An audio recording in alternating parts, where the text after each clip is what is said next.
les membres du bureau fédéral, camarades membres de la fédération de N'Djamena, mesdames et messieurs les journalistes, le Conseil militaire de transition et toutes les institutions mises en place pour conduire le processus de refondation du Tchad entament la deuxième année de leur mission et sont confrontés aux véritables enjeux et défis de l'heure.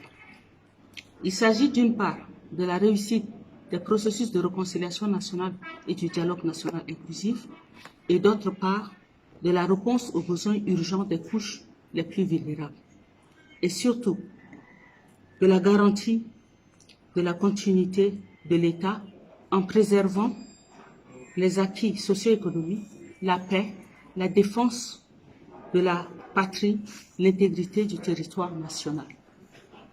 Or, de l'analyse des faits, des actes et des paroles, après 12 mois d'exercice de la transition, il est difficile de se fier au processus de négociation à Doha et au dialogue national inclusif en cours. Tant la volonté des parties prenantes laisse dubitatif les observateurs aguerris du contexte national. Duplicité, diversion, manipulation, recherche du gain facile caractérisent beaucoup d'acteurs.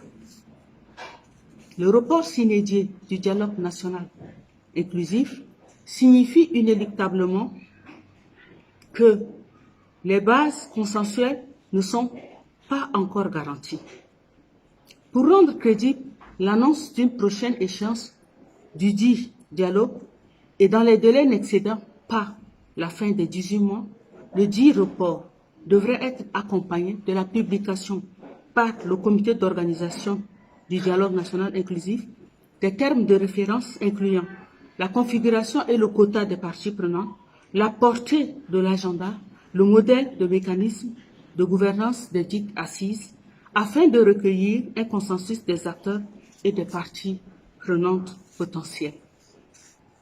Les attentes des citoyens aujourd'hui se résument en la prise en main par le Conseil militaire de transition de son véritable rôle en démantelant les mécanismes de gouvernance basés sur les privilèges sous toutes ses formes, la discrimination et le clientélisme.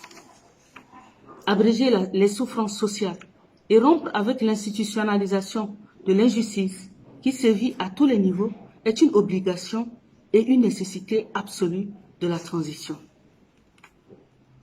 Aujourd'hui, les mouvements de revendication sociale qui vont crescendo constituent une alerte pour le CMT qui doit résolument comprendre l'urgence d'un Tchad inclusif qui se réinvente pour garantir l'unité nationale, l'équité et la justice.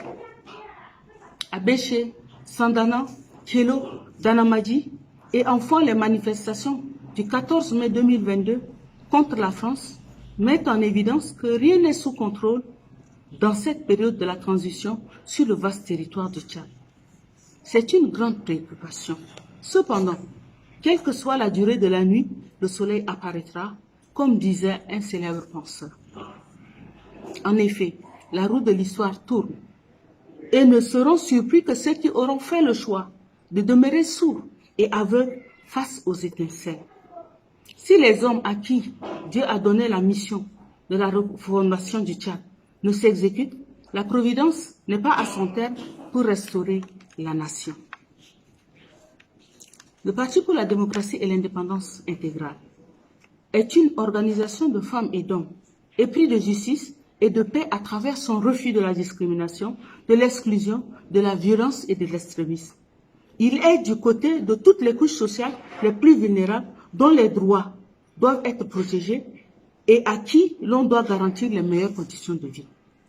La pénurie artificielle de gasoil montre à suffisance qu'au Tchad, un père peut décider en toute conscience de nourrir le ménage de son voisin au mépris du sien qui est affamé.